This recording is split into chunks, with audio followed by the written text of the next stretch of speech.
Okay, so as you can see, it's really cold today, and it's in the 50s. That heater for this building behind me, or in front of me rather, sounds terrible. But to be honest, I would almost rather have heat than food sometimes. Well, a good portion of the time. I'm a baby in the cold, so my feet, I've always had circulation problems. So even when I lived here in a van a few years ago, off and on, regardless of even being in a van, meaning that I also had blankets and, bedding and stuff like that, like a lot of it, because I could keep it in the van and carry it. Right now, I just have to carry everything on my back, so I can only have a limited amount of things. But even when I was in the van, once my feet get cold, I've always had really terrible circulation. I do often wear flip-flops. I love flip-flops, but my feet have gotten worse over a period of time. So now I'm wearing shoes, but regardless, my feet will still just get iceberg cold, and nothing will warm it up. People say, oh, put wool socks on there, put double socks, put 3 socks. It never works. I can put those socks on there, and in 2 hours you can slip your hand down in between the socks and my feet. My feet will be iceberg cold. The only thing that warms them up is if I put a heater directly on them, or cocoon my feet with a radiator heater or something, or I take a really hot shower, and then my bones and everything will get warm, and then I can be warm for the night. But other than that, right now specifically, and even when I was in that van, okay, I timed it. My feet were so cold, I put on all the socks that everybody told me to wear. Somebody even gave me a brand new pair of wool socks. I went to bed at 9 o'clock, and at 1, 2 in the morning, my feet were still iceberg cold. It takes my feet about 3 to 4 hours to warm up, and I can't sleep with cold feet. So here in the tent, it's even worse. So my best bet really is to go to bed early. So the last 2 nights I haven't been able to, because I've been working with my friend August. When I do get to bed, it takes me so long. So if I go to bed at 11 or something like that, sometimes I just don't sleep because my feet are so cold. So, and once they do warm up, like last night, they warmed up, but it was 5 in the morning, and the sun comes up at about 6:37. So there's usually people around my tent, walking through the path that I'm next to. Sleep is hard, but anyways, I mean, it looks beautiful. The water's beautiful. The boats are beautiful. The fog. I mean, it's a beautiful scene.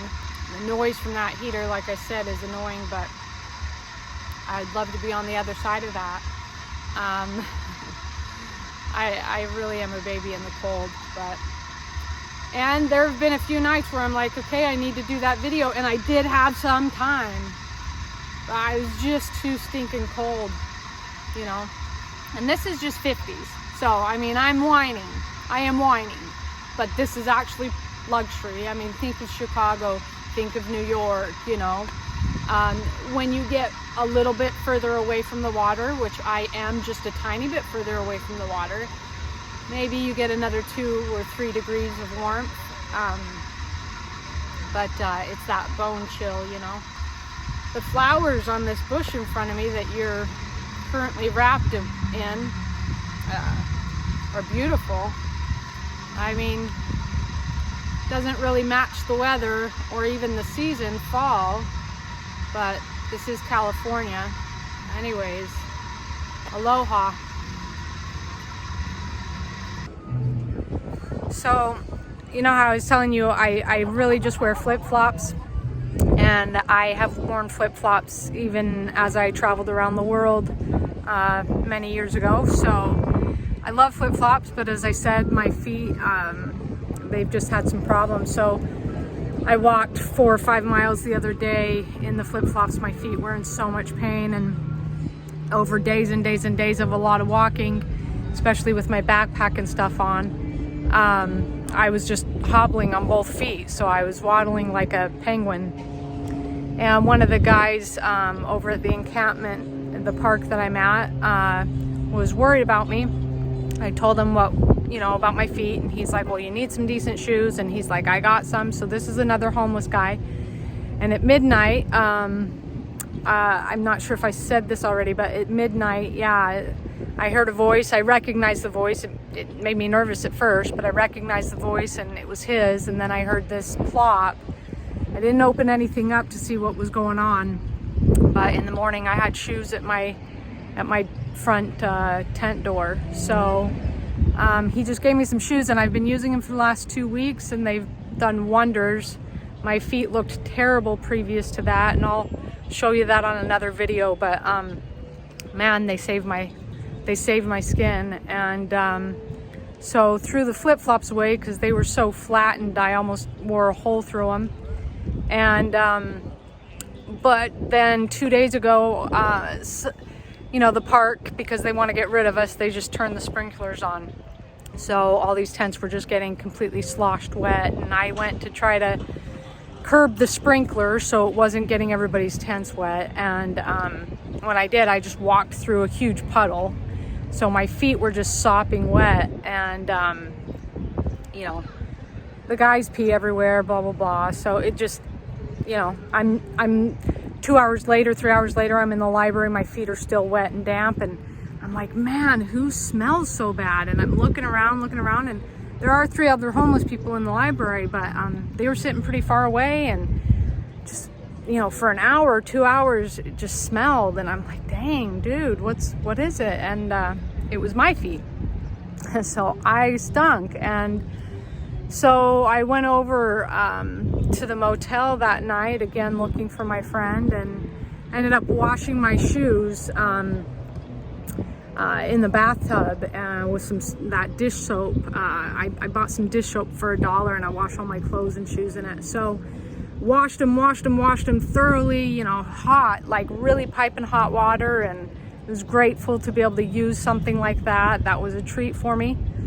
But you know, here in California with this weather, with the dampness and stuff like that, they just would not dry. So that night they weren't dry. The next day they weren't dry. So it had been more than 24 hours. So somebody came over to the encampment and they offered to put them in their dryer. So I said, great. So I put them in a plastic bag. I said, you just got to make sure that you dry them tonight, because if you let them go any longer, then they're going to really smell. You know, they'll, on top of the water that they already, you know, walked through in the park, now they're going to have all this damp smell on top of it. And you know, if you leave your clothes in the wash for too long and they get that damp smell, you might put them in the dryer and maybe they don't smell until you've sweat in them, or until they get a little damp outside, and then that putrid smell comes out. So anyways, put them in a bag.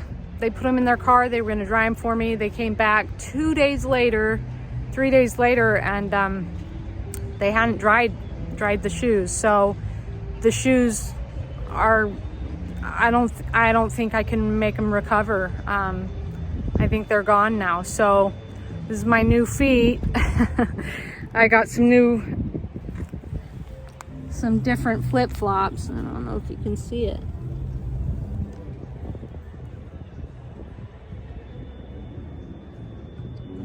Anyway, I got some different flip-flops, and honestly, my feet have such bad circulation, I could just wear those with no socks. That's the reality. I can even wear flip-flops in the snow, and my feet are already so numb they don't feel anything anyway. So I don't need to wear the socks. But right now I'm testing that out to see if that will help me, because you know, it was 52 last night, and 52, I mean, is luxury again, like for Chicago or any other area. But here, with the dampness of the water and things like that, and I know Chicago's by water, so I guess that disproves my point. But anyways, I'm a baby in the cold. I'm a baby with the dew. It just goes straight through your bones. So the humidity in the water. So anyway, that's it's a cold day in